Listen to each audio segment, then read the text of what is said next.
Hey everyone, Mark Rober here. Today we're diving into the fascinating world of data types in programming. Imagine you're building a house.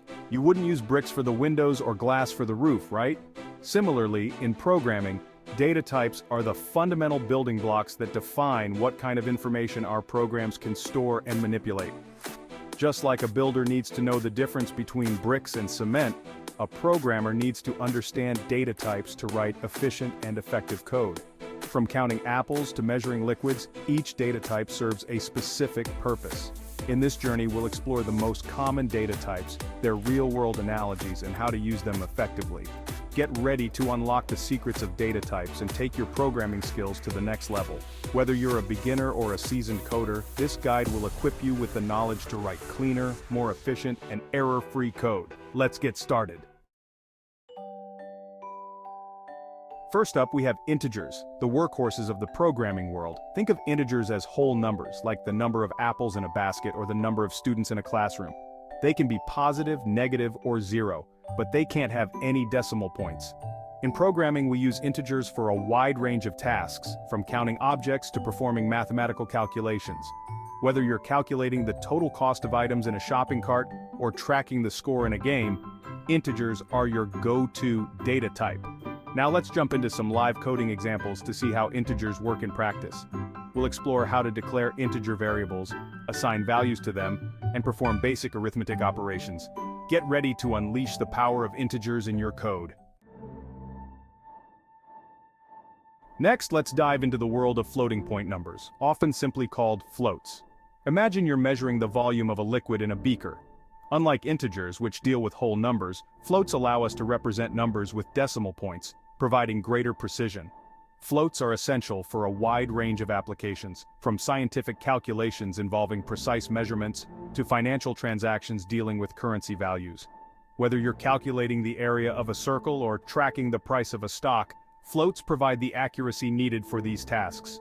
We'll explore how to declare float variables, assign values to them, and perform calculations involving decimals.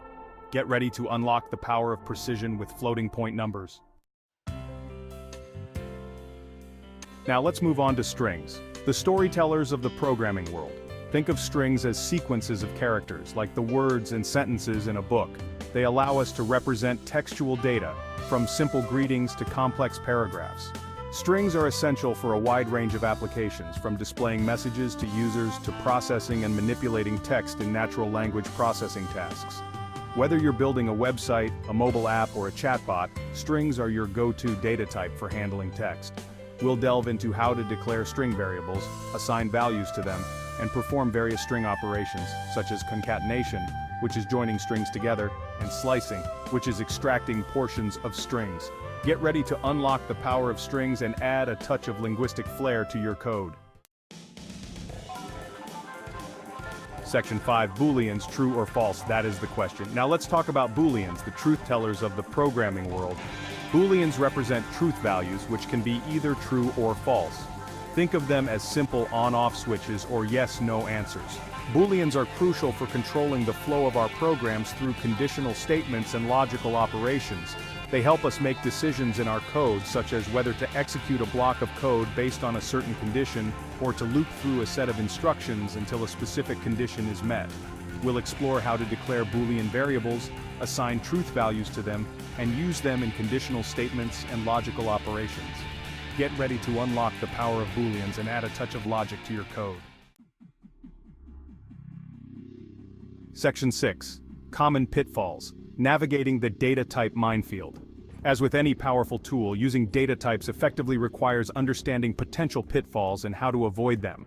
One common mistake is attempting to perform operations that are incompatible with certain data types. For instance, you can't directly add a string to an integer without converting one of them first. Another common pitfall is not initializing variables before using them. This can lead to unpredictable behavior in your programs, as the variable might contain unexpected values. We'll explore these and other common data type pitfalls, providing clear explanations and examples of how to avoid them. By understanding these potential issues, you'll be well equipped to write more robust and error-free code. Section 7. Dictionaries organizing your data with key value pairs. Now, let's move beyond individual data types and explore how to organize collections of data using dictionaries. Dictionaries are like phone books for your code. They allow you to store data in key-value pairs, where each key is unique and associated with a specific value. Imagine you're creating a program to store information about students, such as their names, ages, and grades. Dictionaries provide a convenient and efficient way to organize this data. You can use the student's name as the key and store their corresponding age and grade as values associated with that key. We'll dive into how to create dictionaries, add and access key-value pairs, and iterate through the data stored in them. Get ready to unlock the power of dictionaries and bring order to your data. Section 8, Dynamic versus Static Typing, Flexibility versus Structure in Programming. Now, let's explore an important concept in programming languages, dynamic versus static typing. These approaches determine how data types are handled in your code and have implications for flexibility and error checking.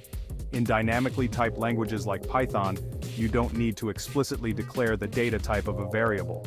The language infers the type based on the value assigned to it. This offers flexibility, allowing you to change the type of a variable during runtime. In contrast, statically typed languages like Java and C++ require you to explicitly declare the data type of a variable before using it. This enforces stricter type checking at compile time, catching potential type errors early on. We'll delve into the advantages and disadvantages of each approach, highlighting how they influence code readability, maintainability, and performance. Understanding the trade-offs will help you choose the right language for your specific needs. Section 9, Variable Scope, Understanding Data Accessibility in your code. Now let's talk about variable scope, a crucial concept for writing well-structured and predictable code. Variable scope determines the accessibility of variables within different parts of your program. Think of your code as a house with different rooms. Each room represents a different scope. Variables declared within a particular scope are typically only accessible within that scope, like local residents of a room. Understanding variable scope is crucial for avoiding naming conflicts, improving code organization, and preventing unintended side effects. By clearly defining the scope of your variables, you can ensure that your code behaves as expected and is easier to maintain. We'll explore different types of variable scopes, such as global scope, function scope, and block scope, providing clear examples of how they work in practice. Mastering variable scope will elevate your code organization and predictability. Section 10. Memory Management, Optimizing Performance Through Data Types. Now, let's touch on memory management, a crucial aspect of writing efficient and performant code, especially for resource-intensive applications. Different data types consume different amounts of memory, and understanding these differences can help you optimize your code for better performance.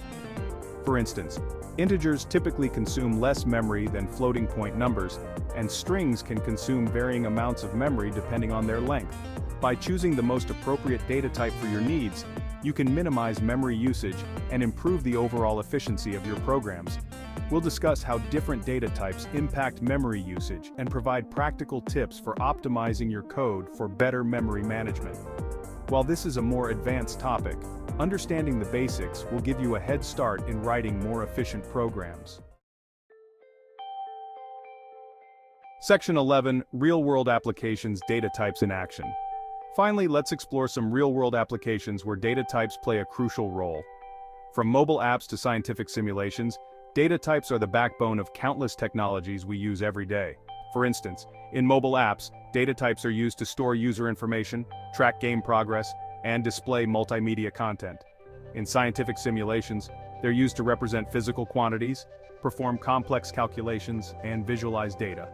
We'll delve into specific examples of how data types are used in different domains, highlighting their importance in solving real-world problems. This will give you a tangible understanding of how the concepts we've covered translate into practical applications. Congratulations on completing this journey through the world of data types in programming. I hope you found this guide informative and engaging.